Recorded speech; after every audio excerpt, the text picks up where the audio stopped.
ರಾಜ್ಯದ ಕಾಂಗ್ರೆಸ್ ಸರ್ಕಾರ ಖಾತರಿ ಯೋಜನೆಗಳನ್ನು ಒದಗಿಸುವ ನಿಟ್ಟಿನಲ್ಲಿ ಅಗತ್ಯ ವಸ್ತುಗಳ ಬೆಲೆ ಏರಿಕೆ ಮಾಡಿ ಜನವಿರೋಧಿ ನಡೆ ಅನುಸರಿಸುತ್ತಿದೆ ಎಂದು ಬಿಜೆಪಿ ರಾಜ್ಯಾಧ್ಯಕ್ಷ ಬಿವೈ ವಿಜಯೇಂದ್ರ ತಿಳಿಸಿದ್ದಾರೆ.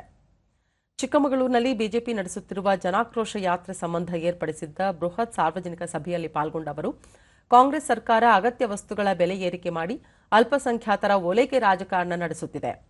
ಖಾತರಿ ಯೋಜನೆಗಳನ್ನು ಅನುಷ್ಠಾನಗೊಳಿಸುವಲ್ಲೂ ವಿಫಲವಾಗಿದೆ. ಇದರಿಂದ ಜನಸಾಮಾನ್ಯರಿಗೆ ತೊಂದರೆ ಉಂಟಾಗಿದೆ ಎಂದರು. ಹಿಂದುಳಿದ ಸಮುದಾಯಗಳು ಪರಿಶಿಷ್ಟರ ಅಭಿವೃದ್ಧಿಗೆ ಮೀಸಲಿಟ್ಟ ಹಣವನ್ನು ದುರುಪಯೋಗ ಮಾಡಿಕೊಂಡ ಕಾಂಗ್ರೆಸ್ ಸರ್ಕಾರದ ವಿರುದ್ಧ ಈ ಯಾತ್ರೆ ನಡೆಯುತ್ತಿದ್ದು, ಮೈಸೂರಿನಿಂದ ಹೊರಟ ಈ ಯಾತ್ರೆಯು ಮೈಸೂರು, ಮಂಡ್ಯ, ಮಡಿಕೇರಿ, ಹಾಸನ, ಉಡುಪಿ ಜಿಲ್ಲೆಯ ಮೂಲಕ ಇಲ್ಲಿಗೆ ಆಗಮಿಸಿದೆ ಎಂದು ತಿಳಿಸಿದರು.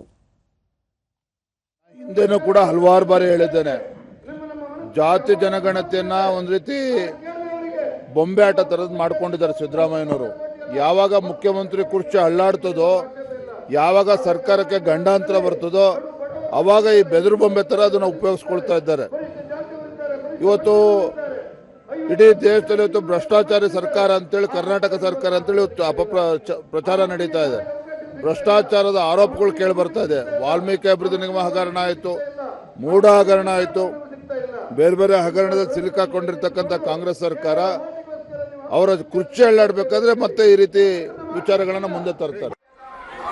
ಜನಾಕ್ರೋಶ ಯಾತ್ರೆಯಲ್ಲಿ ವಿಧಾನ ಪರಿಷತ್ ವಿರೋಧ ಪಕ್ಷದ ನಾಯಕ ಛಲವಾದಿ ನಾರಾಯಣಸ್ವಾಮಿ, ಸಂಸದ ಕೋಟಾ ಶ್ರೀನಿವಾಸ್ ಪೂಜಾರಿ, ವಿಧಾನ ಪರಿಷತ್ ಸದಸ್ಯ ಸಿಟಿ ರವಿ, ವಿಧಾನ ಪರಿಷತ್ತಿನ ವಿರೋಧ ಪಕ್ಷದ ಮುಖ್ಯ ಸಚೇತಕ ಎನ್ ರವಿಕುಮಾರ್, ವಿಧಾನ ಪರಿಷತ್ ಸದಸ್ಯ ಡಾ ಧನಂಜಯ ಸರ್ಜಿ, ಮಾಜಿ ಸಚಿವ ಡಿಎನ್ ಜೀವರಾಜ್ ಸೇರಿದಂತೆ ಪಕ್ಷದ ಮುಖಂಡರು ಪಾಲ್ಗೊಂಡಿದ್ದರು.